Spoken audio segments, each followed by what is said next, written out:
put my life on the line. I've been shot, stabbed, beaten in order to provide So we need to wrap you up. He made up crimes, New Yorkers. That is a crime. And when he was playing cop, I was on the subway system, right in that system during the mid-'80s when crime was high. No quotas. Best person for the job, best qualified. Okay. Just like with police commissioner, how about interviewing Latinos and Latinas? Eric, you've left them out. You haven't even mentioned them. Okay. The majority minority now in the police department. You don't know who I interviewed. So, again, stop the lies and stick to the facts. All right. The two candidates looking to lead New York out of the pandemic as New York City's next mayor. They bickered on everything from vaccine mandates, public safety to congestion pricing during their first debate last night. Democrat Eric Adams and Republican Curtis Sliwa will meet one more time before voters head to the polls on November 2nd. So joining us this morning to weigh in on how the candidates did last night is Democratic strategist Basil Smikle and Republican consultant Chapin. Good morning, gentlemen. Thanks so much for being with us this morning. Good morning.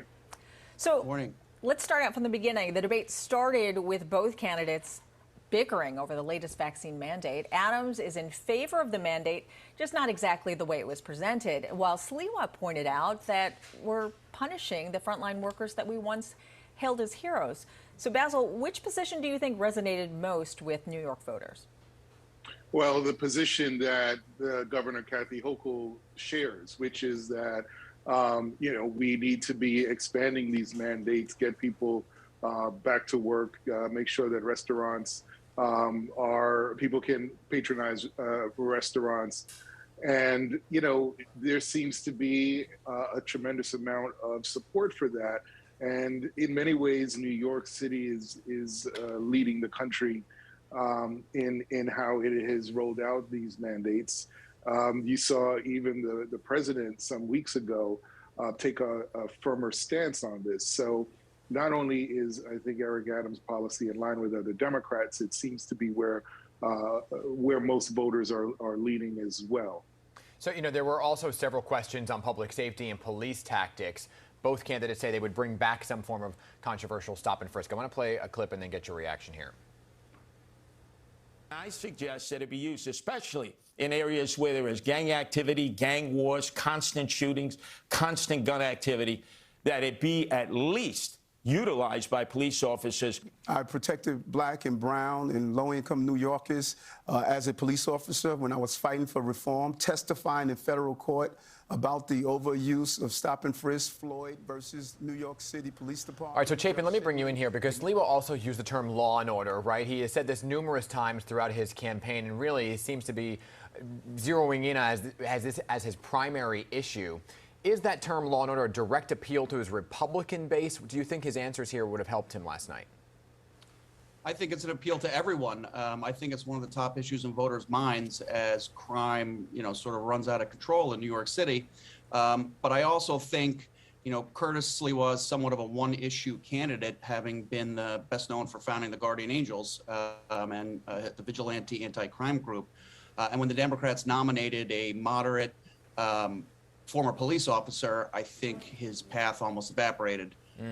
So anytime either one of them was talking about police issues, I believe Eric Adams was winning.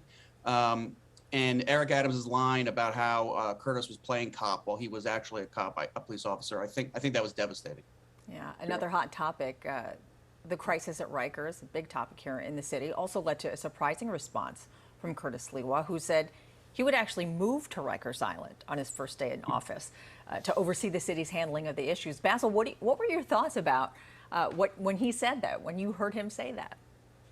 Well, it is in many ways, going back to Chapin's point, I think it's the only thing he really could have said.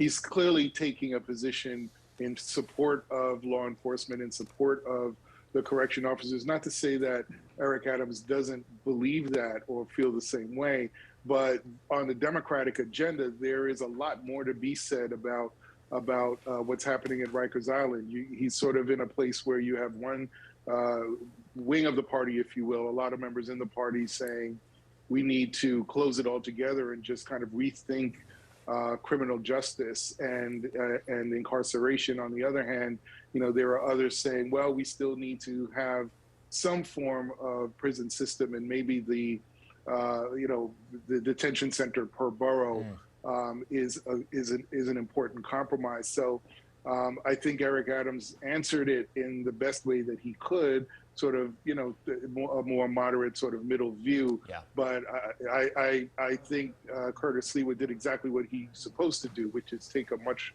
harder stance, really side with law enforcement here, and sort of engage that base. Chapin, I want to get your thoughts overall on just the demeanor of the two candidates, right? It seemed that Eric Adams was very stoic, did not take the bait at times here. But on the issues, it seemed like Curtis Sliwa had many opportunities to give explanations and chose to go on an attack mode. What was the logic and reasoning here? Well, I think Curtis Sliwa needed fireworks and for Eric Adams to make major mistakes for this debate to move the needle for him at all. I mean, Democrats outnumber Republicans by 7-1. And like I said, Eric Adams is a former cop when crime is a major issue, which was Curtis Sliwa's major issue as well. So completely took that away from him. I think it's an issue that could have broken the race out from Republican versus Democrat had the Democrats nominated almost anyone else out of the primary process, maybe except for Ray McGuire, who's also a middle-of-the-road moderate. Overall, Curtis, I thought he was much better in the Republican primary debates, actually. He was much more, he needed to choose whether to be a policy wonk or to really go on the attack, and I felt like he drew a middle line here. Curtis, you got to give Curtis, he has an encyclopedic knowledge of New York City, the environment, the government, and he showed that off in the primary debates. I don't know that he was able to show that off here. We shall see. There's another debate, and there's a mayor's forum right here on Pix 11. We have a lot more to get to. Basil and Chapin, I'm sure we'll be talking to you before Election Day. Thanks for being here this morning. You got it. Thanks for having me. And just to remind everybody, be sure to join me on Monday night for a special mayor's forum that is airing right here on Pix 11 at 7 p.m.